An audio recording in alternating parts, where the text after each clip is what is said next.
বিশ্বকাপের official ড্রয়ে group চূড়ান্ত হওয়ার পর এবার ফিফা চূড়ান্তভাবে জানিয়েছে বিশ্বকাপের ম্যাচগুলোর সময়সূচি।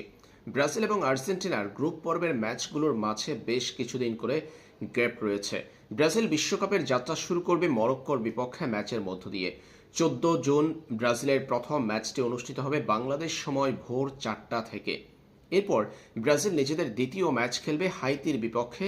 20 জুন বাংলাদেশ সময় সকাল 7টায় শুরু হবে ব্রাজিলের ম্যাচটি। ব্রাজিল গ্রুপ পর্বে নিজেদের শেষ ম্যাচটি খেলবে স্কটল্যান্ডের বিপক্ষে। সেটা অনুষ্ঠিত হবে 25 জুন বাংলাদেশ সময় ভোর 4টা থেকে। অন্যদিকে আর্জেন্টিনা বিশ্বকাপের যাত্রা শুরু করবে 17 জুন। 17 জুন আর্জেন্টিনার প্রতিপক্ষ আলজেরিয়া। ম্যাচটি অনুষ্ঠিত হবে বাংলাদেশ সময় সকাল 7টা থেকে। এরপর আর্জেন্টিনা যে গ্রুপে নিজেদের দ্বিতীয় ম্যাচটা খেলবে অস্ট্রেলিয়ার বিপক্ষে 22 জুন। সেই ম্যাচটি অনুষ্ঠিত হবে বাংলাদেশ সময় রাত 11টা থেকে। আর্জেন্টিনা গ্রুপ পর্বে নিজেদের শেষ ম্যাচটা খেলবে জর্ডানের বিপক্ষে। জর্ডানের বিপক্ষে আর্জেন্টিনার ম্যাচটা অনুষ্ঠিত হবে 28 জুন বাংলাদেশ সময় সকাল 8টা থেকে।